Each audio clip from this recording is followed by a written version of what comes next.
vehivavy eran-tany.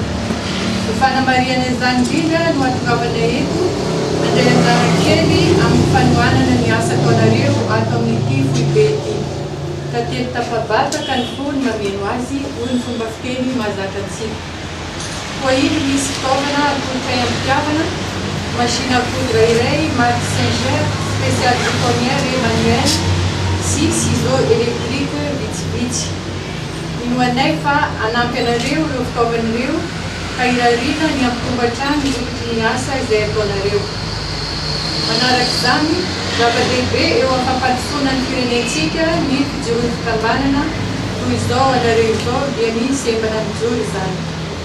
Ankasitrahako etona raha matoa filohan'ny sembana mijoro, ny fitondram-panjakana tarihin'ny filohan'ny Mirina Rajoelina dia vonona anohana mandrakariva izay rehetra vonona ihany koa ampivoatra ny fiainan'ny fiarahamonina sy ny firenena. Raha matoa Razafindraky Kela mijoro dia vehivavy renim-panakaviana mendrika alaina tany amin'ny herim-po sy fitorizana ananana. Modely ho an'ny vehivavy rehetra manerina ny nosy zava-vitanao tamin'ny mpiara-kely. Maninona moa raha lazaina fa modely ho an'ny lehilahy koa. Saina andray andraikitra ianao ary mendrika ankasitrahany izany. Ary izay no ela fahita-pamaranana dia manolotra fisaorana ho antsika rehetra nanotrona azy eo amin'ny fotoana izao dia mirary fahombiazana hatrany ho an'ity foibe ity. Inoky sy antenaiko manomboka izao fa ho betsaka koa ianareo vehivavy rahavavy rehetra manerina an'i Madagasikara no andray andraikitra bebe kokoa amin'ny fampandrosoana ny firenena amin'ny sehatra samihafa misy anareo tsirairay avy. Misaotra sy mankasitraka antsika rehetra ary rivo mba samy aritraritra ny andro valimary sarapitsy daholo.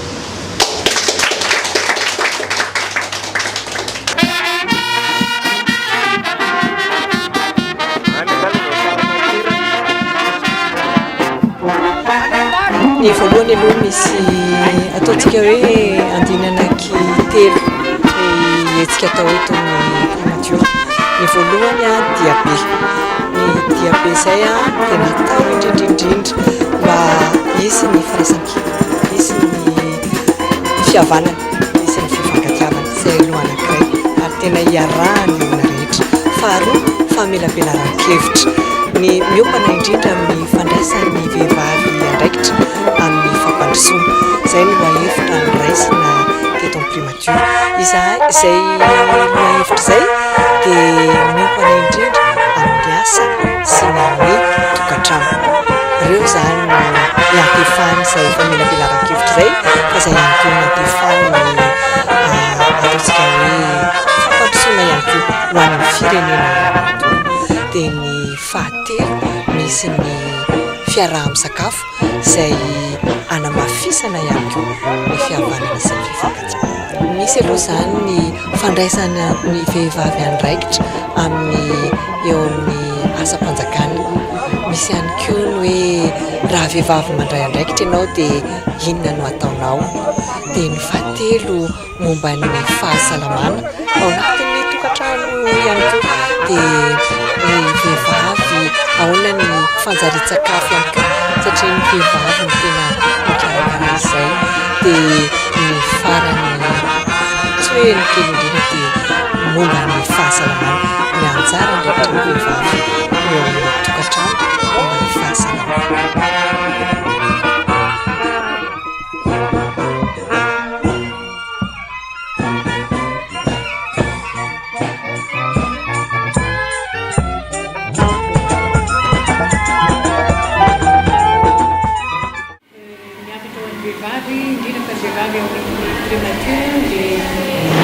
Isika vehivavy izany dia mety mahavita zavatra betsaka no mieritreretintsika fa mila matoky ny fahaizantsika sy ny fahaizana-manaontsika sy ny traikefananantsika.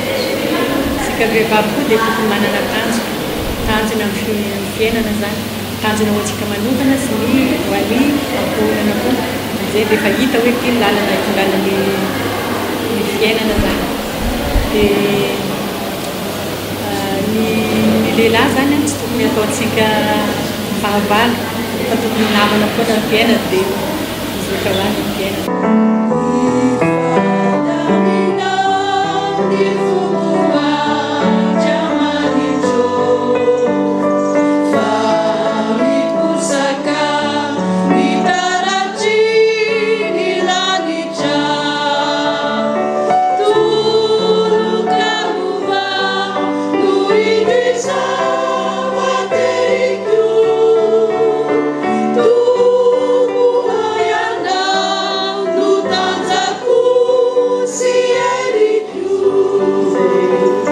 anjara foana tamin'ny fifidianana sy ny fito foana hatramina valamefolo taona Marcia dia andro natokana hatsehohany fa tobizony nasehovary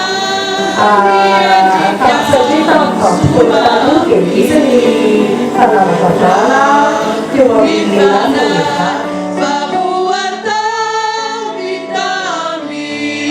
nampitondra hafatra raha matovadin'ny praiminisitra hoe miompo amintsika rehetra voreheto ny tenany ary mirary ny azahoantsika ny mahasoa sy mahafinaritra ihany koa zo sy anjara andraikitry ny vehivavy amin'ny fampandrosoana io noloahevitra no fidintsika eto amin'ny primature anamariana izao fotoan-dehibe izao ary izy ny famelabelaran-kevitra iarahantsika rehefa avy eo mifandraika amin'io lohahevitra io mino aho fa isika rehetra izao dia miara-manaiky fa miainga ao anivon'ny tokantrano ny fandraisantsika vehivavy andraikitra amin'ny fampandrosoana ny firenena zava-dehibe tokoa ny fikarakarana ny ankonana na eo amin'ny ara-tsakafo izany na eo amin'ny ara-pahasalamana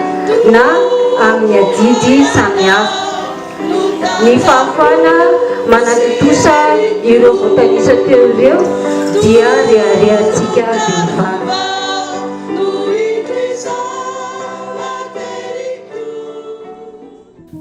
tsaroko tsara fa mbola kely tamin'izany dia mahita vehivavy mpitsabo ry zareo dia tsy antsoiny hoe doktery fa ozy izy hoe rasazy fa ny lehilahy na tsy mpitsabo ara fa infirmier dia dokotera ny antsony azy izany hoe izay fotsiny dia fa endrika anankiray ahitantsika hoe ohatra ninany ametrahan'ny olona ny lehilahy ao anatin'ny fiarahamonina dia ohatra ninany ny toeran'ny vehivavy ka mila mahafantatra ny zoany aloha ny vehivavy hoe inona le zo izay vao afaka mahafantatra koa ny anjara ndraikiny satria raha hijery tokoa tsika ny zava-misy dia ny fantatra aloha hoe ny vehivavy na eto amin'ny firenentsika fotsiny ary raha tsy resaka ny maneran-tanitsika fa raha eto amin'ny firenentsika dia ny vehivavy ny maro anisany ny lehilahy ka raha tena mitady fampandrosoantsika dia mazava ho azy fa tsy maintsy ny vehivavy no mandray anjara bebe kokoa ao anatin'ilay fampandrosoana ny fanabeazana aloha izay efa nakina amin'ireny dia efa ao anatin'ny